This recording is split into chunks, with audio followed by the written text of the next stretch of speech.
and welcome to Reliving My Youth. My name is Noel Fogelman. My guest this week is Angel Mercado. Angel, the lead singer of the original CoverGirls. Now, if there was a Mount Rushmore of freestyle music, CoverGirls would certainly be on there. They had massive hits back in the day with Show Me, Promise Me, Inside Outside, to name a few. We talk about how she got discovered, her departure from the band before the third album came out. She's still touring with the original CoverGirls now. She talks about how COVID has affected the band. Super sweet, fantastic performer. I love her so much, and I hope you enjoy my conversation with her.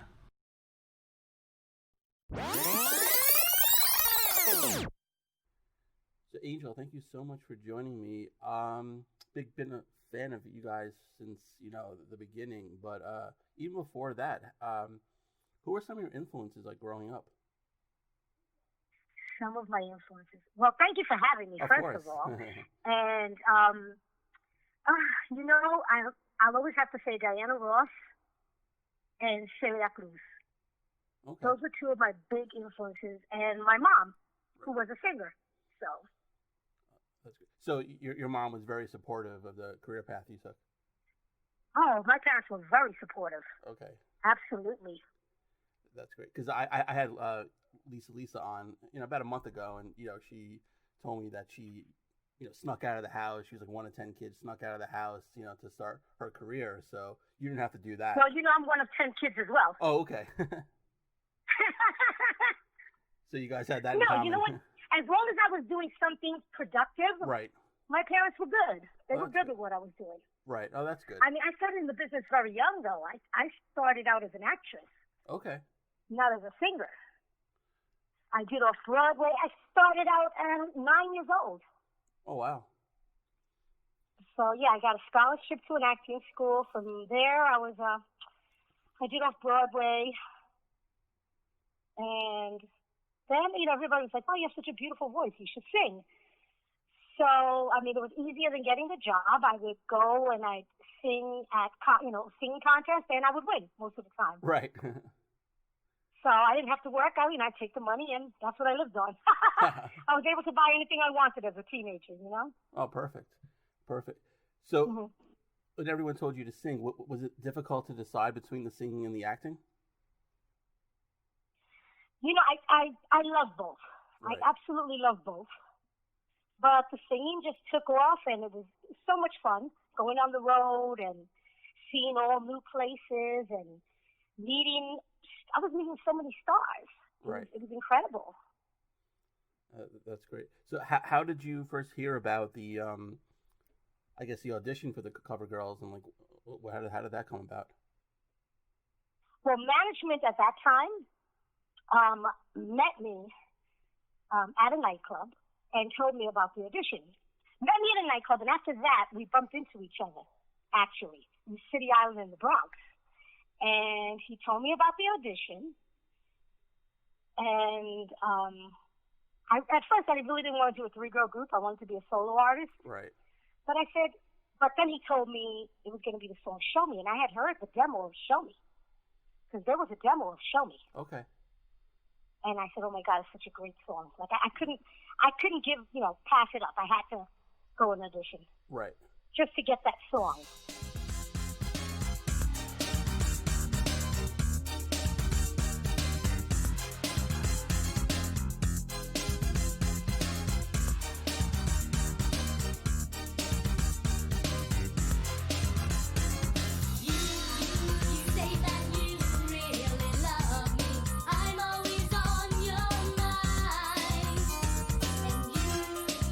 Say I should be your lover, and we should spend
mentioned, Diana Ross was one of your influences growing up. Hey, she started in Supreme, so there you go.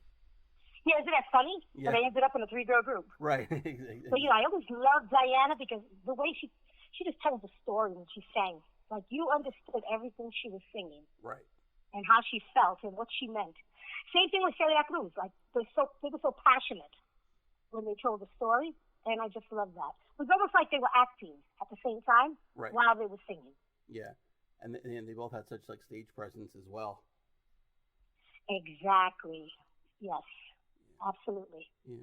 So what was, the process like to audition for the group? Oh, that was so funny. So I had it all backwards. I show up. There was a bunch of girls there with the little, leotards on and stretching and dance routines and music. And, these chicks were ready, I went there with no music. I had just came out of work. I was working for the state at the time. I was working with mentally handicapped children. Okay. So I went there with some jeans on, cut off thermal shirt, sneakers, some Reeboks. My hair was shaved on the side. No makeup on. Definitely not a cover girl. Right. So they come in, into the audition. These girls are stretching, they definitely were looking at me like, what the hell is this chick doing here? They were all glamorous, beautiful, 5. I didn't see anybody under 5'6", I would say. No one under 5'6", at all, at that audition. So they come in and they asked everybody, would you like a drink? Because it was at a nightclub that we were auditioning. It was during the day, but at a nightclub. So everyone's like, nah, I brought my water. I don't want to drink. I was like, hell yeah. Right. So, right there, everyone that worked for the management, we got along and we're cracking up and we're talking, while these girls are auditioning. But I got there last, so I wasn't going to audition anyway first. They had a line. Right. And I was like the last person to get there. So I knew I was going to have to wait to audition anyway. So I hung out with them. We were talking. All these girls are doing their thing, their dance steps, their music. So when it got to my turn, I had no music. I had no dance steps. So I started to sing Whitney Houston, Saving All My Love. Okay. So they stopped me. I sang some of it. They stopped me. And they said, listen, you have a beautiful voice, but that's not what we're looking for. So I wasn't going to let it end too quick like that. So I said, well, what is it you're looking for? Well, we're looking for a sweet sound, a really pretty voice. And so put my thinking cap on while I'm standing there. And I said, well, something like this. And I started to sing Rainy Davis, Sweetheart. So once I started singing it, they said, that's it. That's the sound we want. So I'm feeling good about it. But, nothing came of it. They said, good night to everybody. Thanks for coming. I left. And, I thought nothing of it. About a week later, they called me and they said, you're our new lead singer. Wow. They already had Carolina Sunshine. They just needed the lead singer. Okay. So basically, they said, you're our new lead singer. So it was awesome. It was exciting. Did you have any time with the other two before you guys went into the studio to record?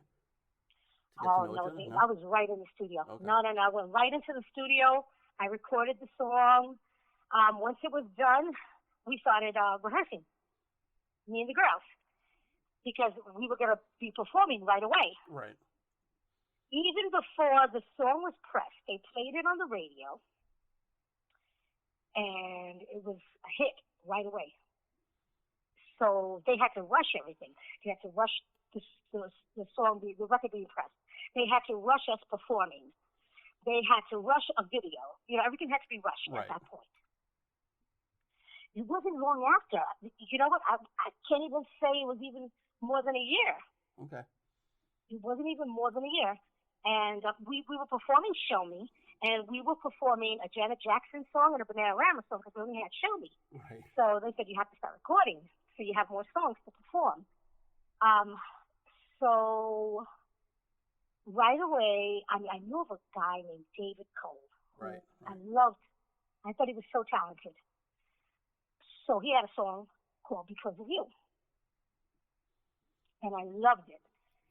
So I told them about Clivillus and Cole, and they brought in Clivillus and Cole and Little Louis Vega, Okay.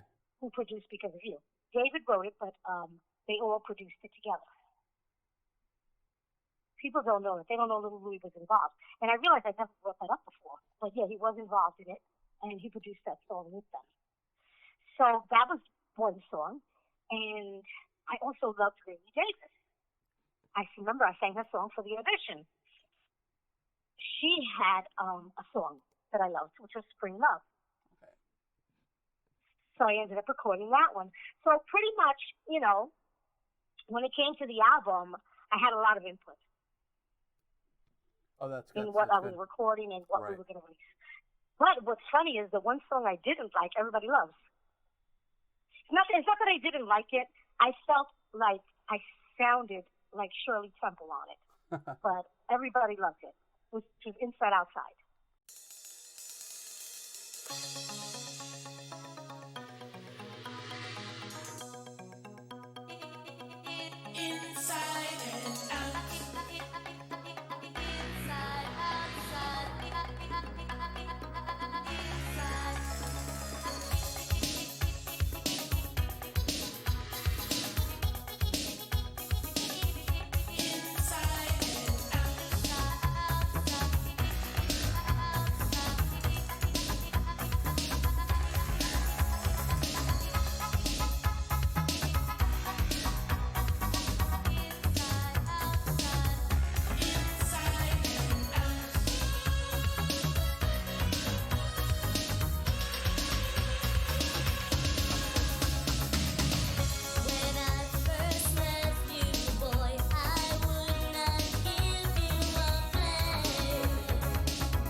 crazy. Yeah, that was about the only song. Right. I was like, do I have to? Yeah. But everything else I loved on the album.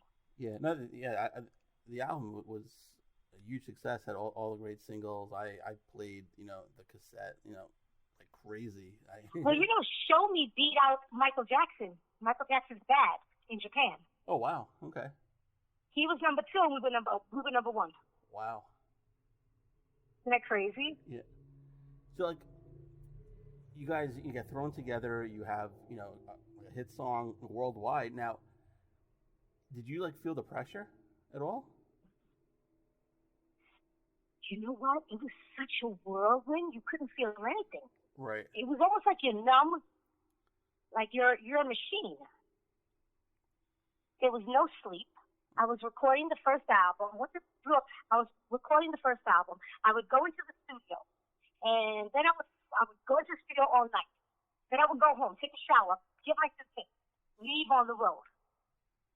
I would perform in nightclubs, then do radio stations for the morning show, which was at 6 in the morning. So I basically didn't sleep, I don't think, for about 2 years. Wow. I don't think I had any sleep. Right. I slept where I could. I would sleep backstage at shows, anywhere I could, on a plane. Right. So it was just such a whirlwind. And it's so sad because there's doing so many incredibly fun things and everything, but it's just going so fast. It's just going so fast. Like you're in a whirlwind, Yeah. How many clubs do you think you performed, like, per night? That I know of, we were doing over 200 shows a year. Right. And, we would do 4 clubs in a night. We were on tour and doing clubs as well. So we would do the show, which would end about 9 o'clock. Then we'd go take a shower, change, and go and do a nightclub. Wow. And then go and do a TV show or a radio station in the morning. And then get back on the bus and go to the next place. So basically sleeping on the bus. Right. So I'd imagine, like, being, with the 2 other girls, like, nonstop, you guys kind of formed a sisterly bond. I'd imagine, love-hate relationship, right? Oh, you know what? You hit it right on the nose. It was definitely a sisterly bond. It's like you fight over dumb things. Right. But nothing really serious, nothing that's crazy, nothing that can't be fixed. So that was pretty much it. Yeah. So do you remember where you were when you first heard "Show Me" on the radio? Absolutely. Absolutely. I was still living with my parents, but I had the apartment downstairs. My parents had a 3-family, but I was in my parents' apartment, and my girlfriend calls. My girlfriend Sadie. She says, "Oh my God, turn on the radio. You're on the radio right now. Your freaking song is on the radio." I'm like, "Oh my God." I turned it on, so me and my parents were like, "Oh my God, oh my God, oh my God." Like, we couldn't believe it. We couldn't believe that I was on the radio. It was like huge. Right. It was huge. It was a really big deal. And I can still feel the excitement right now at this point. Right. Over 30 years later. Yeah. No, Yeah. And, it was a really big accomplishment, Oh, no, and, to be there and hear it for the first time with your parents. Everybody wants their parents to be proud of them. Right. So, it's almost like, wow, I feel like I'm making my parents proud,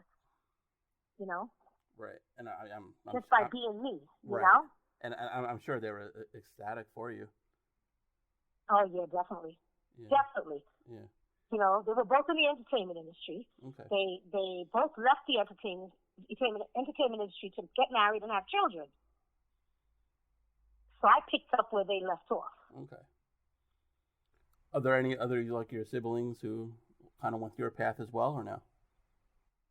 Listen, all my siblings are incredible singers. Right. And none of them took this path. Most of them are law enforcement, actually. Okay. Most of them are law enforcement, NYPD, corrections, security, Right. So you have a lot of protection then. That's good. Yeah. Well, and I have 10 siblings, so. Right, yeah, exactly. Yeah. Mm-hmm. Yeah. Was there, like, once, I know you mentioned, like, when you first heard the demo that "Show Me," you immediately wanted to audition, record. Was that the song that kind of stood out above the rest, that kind of drew you to the bands? I loved all the songs in Linda. I had a hand in picking the songs. Right. So I loved all the songs. But to this day, I would have to say the most fun is when I perform Show Me. It really is. Right. It's so much fun. Yeah. I even had my granddaughter performing it with me, so it's, right. It's that's dynamite. Great. We have a great time. That's cool. Yeah. Now, did you have like the same amount of input as like Caroline and Sunshine, or did you kind of have more input? The songs from the I definitely had more. No, they weren't involved in any of that. I was definitely the one that was involved in that. Okay. No. Yeah. Was that ever an issue or no? Was that ever an issue? Yeah, it became a little bit of an issue once Margot was in the group. With Caroline and Margot. Not really with Sunshine, but with Caroline and Margot. Okay. But, I fought for them to be able to sing on the second album. Right. Which they did. And, it was a nice thing. I fought for them, and they were able to do it. Right. So, no, everybody was happy. Oh, that's good, yeah. No, yeah, because the second album, We Can't Go Wrong, was also a fantastic album. Oh, thank you. Yeah, absolutely. Now, was there ever like, I don't know, because you have a girl group and like freestyle kind of took off. Then, do you guys ever feel like you were taken advantage of? Oh, absolutely. Right. It was a loaded question. Oh my God. I felt like I was a slave. Right. Yeah, definitely. Definitely. Now, you said you fought for the other girls, to sing. Now, did you ever like fight for yourself as well? Even being the lead singer, just fighting for. Well, that was the beginning of the end. Once I started opening my mouth. Right. Okay. That was the beginning of the end. Yeah. I felt like things weren't working out, and they told me let's try and fix things. Right. Let's why don't you stay and support the second album? And so I decided, listen, I never wanted to hurt the group. I always wanted to work with the group. So I said, okay, I'll stay and I'll support the album. Little did I know, they had somebody already to replace me. She was at all my shows watching me perform. Right. And so I'm thinking, everything's cool. I'm supporting the second album. They're going to give me a little bit more for the third album. Because it really had nothing to do with the other girls. It had to do with, this is my life. Right. Music is my life. Singing is my life. It wasn't the other girls' lives. They loved it. They did it, but it wasn't their life. It was my life. I knew no matter what, I was going to continue to sing for the rest of my life. Right. I was going to continue to perform. I was going to continue to be an entertainer. Yeah. So, I wanted, more, and I wanted more emphasis on myself, in the sense that I said, okay, well, can we do things this way? Whereas I would be able to record a solo album and the cover girls at the same time. Okay. Or we would be able to do like Diana Ross did, where she did Diana Ross and the Supremes. Okay, Angel and the cover girls, right. Something like that. Because, to the girls, their whole life was getting married, having children. That wasn't what I wanted. Right. I wanted to be an entertainer. I wanted to be a singer. This was my lifelong dream. This was going to be my life. I knew it. So I was just trying to work things out. But, management was going back to the girls, making it look a different way than what it was. It had nothing to do with them. It had to do with me. Right. And I knew that I had to keep making steps in order to keep my career going. What happened what would happen the day that they didn't want to do it anymore? What's going to happen to me? Right. Now, do you think? So, right. they what they did was pacify me. Said, okay, support the second album, and then we'll work on everything for the third album. Oh, okay, cool. Yeah. I'm supporting it. I'm being cool with everybody. We're having a great time.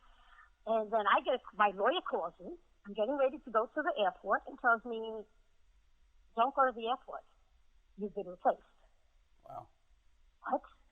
I was like, what? What are you talking about? You've been replaced. So it was very underhanded. Yeah. But, joke was on them because we were signed to Capitol Records and they dropped them right there. Right, yeah. So, joke was on management because they fucking dropped them. Yeah. Right when they dropped me, so. Right. And that was... But, I never wanted to hold that against the girls, No, of course not.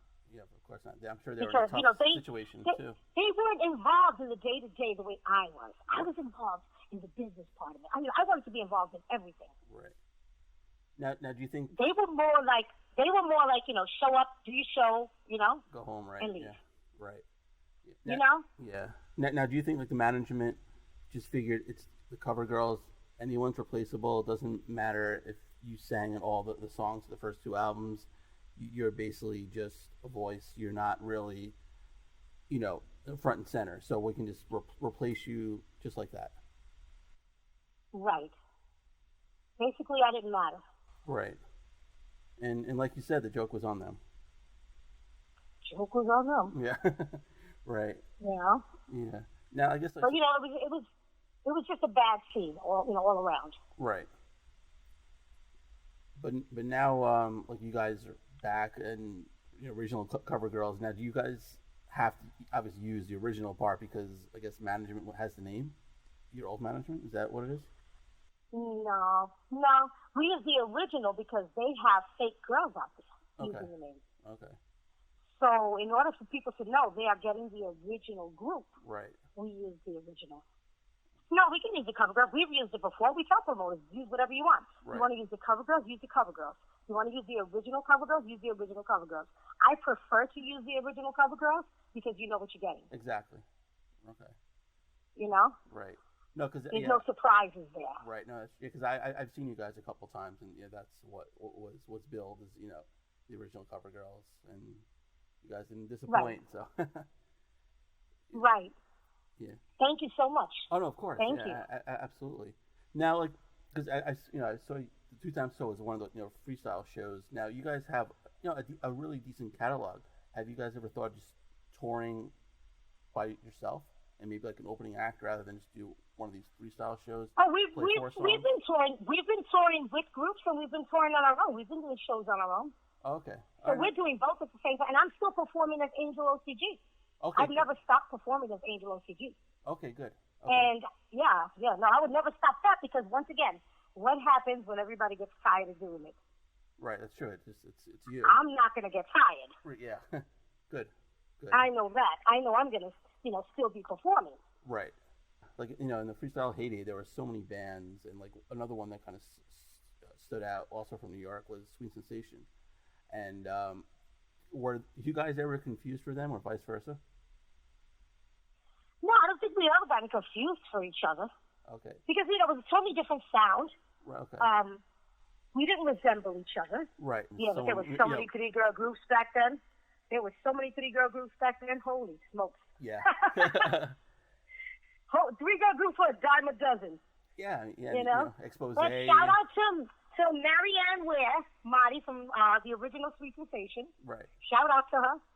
That's my girl. Good. No, yeah, because they were fantastic as well. They were Definitely. Listen, I always said they were the girls that brought it with the dance steps. Right. I always said that nobody could touch them on stage. Right. Like they had an incredible high energy show. Yeah, I love seeing them too. perform. Yeah, they were great as well. Definitely. Right. Yeah. Right. Exactly. Yeah. Now you mentioned before, like when Show Me came out, you immediately had to shoot a video. Did you enjoy making the videos? Oh, I love making the videos. I was so nervous the first video though. Okay. I was really nervous because I was a tomboy, and everybody's like, "Oh my God, is she gonna be able to pull it off? Right. Is she gonna be able to look girly? And let me tell you something. I'm an actress. Right. So you tell me what I have to do, I'm gonna do it. Yeah. Now, and I rocked it. Right. And you mentioned you still had the shaved side of the head. Did you still have that when you shot the video? Did you wear a wig? I had actually a hairpiece. The ponytail that I'm wearing in Show Me is a hairpiece. Oh, okay. So it was so funny. Yeah, they put a hairpiece on me. Right. My hair was so short. It was still growing. Right. Because I had it shaved on one side, then I cut it really short after that. Right. You know, to let it grow in. And, yeah. So they put a hairpiece on me, ponytail. Okay.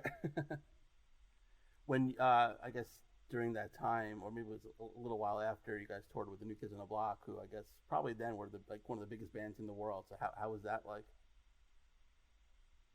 Oh my God, incredible! It was amazing. They were really nice guys. We had so much fun on that tour. But like I said, once again, we were doing the tour plus doing nightclubs, right, plus doing the radio theater. So it was like a whirlwind. But it was a lot of fun. We had a great time. We had a great time with them. And I'm glad we did it, you know. And we did it with those guys. It was a great, you know, it was a great combination. Right. And you also had like the honor of being like the last musical guest on American Bandstand. Yes, we were. Isn't that crazy? Yeah. Yeah. Yeah, we did American Bandstand twice, so that was the second time we did it, actually. Right. And we were the last guest on it. Yeah. Did you guys lip sync during that one? You performed live? I don't remember. I don't even remember me to be lip sync.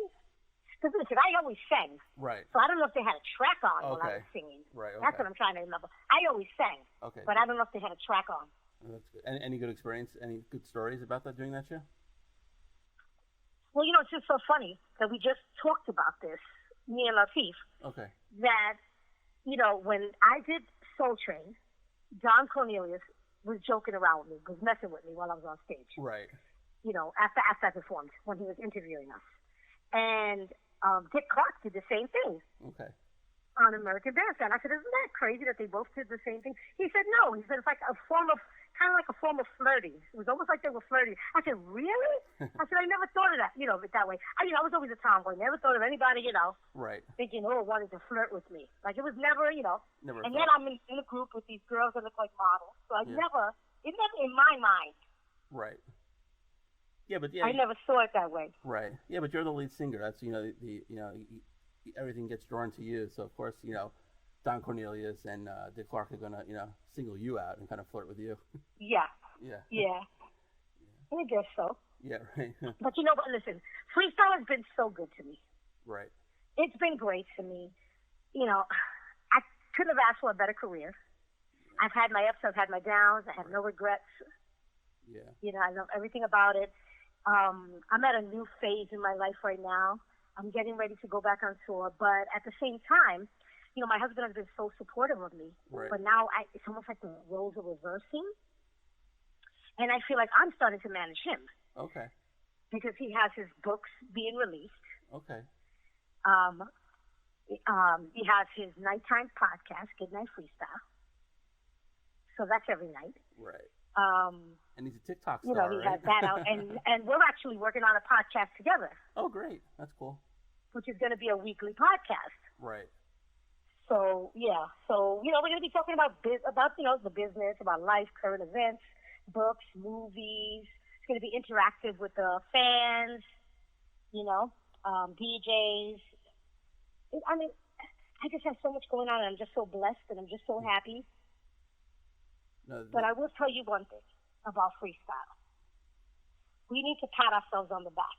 Everybody that has anything to do with freestyle needs to pat themselves on the back right now, because it's been over 30 years, and we're still filling up arenas. Yeah, and you bring up a great point, because the fans love it. But do you think, like, just overall, it doesn't get the recognition it deserves? I mean, do we really? I don't really need recognition for anything. I'll pat myself on the back. Okay, right. I'll pat myself on the back, because, the way I feel about it is, oh my God, I mean, just think about it. These are people that recorded a record over 30 years ago, most of us. 30 years or almost 30 years ago, or over 30 years ago. And we're still performing. Why would you even need anybody to give you any recognition? I know I don't. Right. Personally. Yeah. And really and truly, the people who do give you that recognition is the fans. And that's all you need is the fans. That's true. Anybody who thinks they need anybody else, you don't. Trust me. You need the fans. Yeah, that's true. If they weren't showing up, you wouldn't be performing anymore. So. Right. Yeah. Right. So that's why our podcast is going to be, around the fans. That's because, great. there's so many fans that have been supportive, like I said, for over 30 years. Right. And so I want to highlight those type of people, Absolutely. And, I'm doing publishing now. My husband's books. I'm learning about publishing. I'm doing so many marketing. I'm getting into marketing. So it's really it's an exciting time right now. It's sad with the COVID, but it was almost like I had to slow down. Right. Because I was working on so many things, and being on the road while I was doing all of this was a lot. Yeah. While we're helping to raise our granddaughter. Wow. We're all over again, Yeah. Got rid of the kids, and we're doing it all over again. Exactly. Start over. Yeah. Yeah, we're starting over, so. Yeah. But, think about it. It's people like you also that we need to thank and, and give recognition to. Because, you're the one reaching out to me to interview me after over 30 years. Yeah, I appreciate it. Yeah, I know. So that makes me feel special, Yeah, like I said before, huge fan of your music. It always, brings a smile to my face, and I, love freestyle from the beginning. And it's just like thank you. A middle-aged white guy, but it's it makes it's great music. It makes me happy, and that's really what music should do. Yeah, well, I'm not going anywhere, so. I'll be Absolutely. around. Definitely, but yeah, before. Have you ever listened to huh? No, I was just gonna say, with the whole COVID thing, have you guys had a kind of a plan of when you guys can start, resuming touring again? Have you heard anything? We got called for shows in August. I don't know if we're gonna do them. I have to talk to the girls about it. We got called for shows in July and August. Okay. I'm not sure if we're gonna do them. This has to be something like a group, decision. Right, of course. On whether we're going to do them or not. Yeah. But I can see us by October doing shows, November, around there, for sure. I don't know about before that. Right, yeah, you're probably right. Yeah. Definitely. We've been offered shows. There's already shows that are going to be in June, but I don't know if we're going to do it. Yeah, I know. You have to, you have to be safe, especially when you're raising grandchildren, so you just want to make sure that... Exactly. I was just going to say that, yeah. Yeah, absolutely. But Angel, this I have to was be worried amazing. about that. Yeah, Angel, this was amazing. Thank you so much for your time tonight. Best of luck with everything. Oh, thank you. Thank you for having me on your show, and, love and blessings.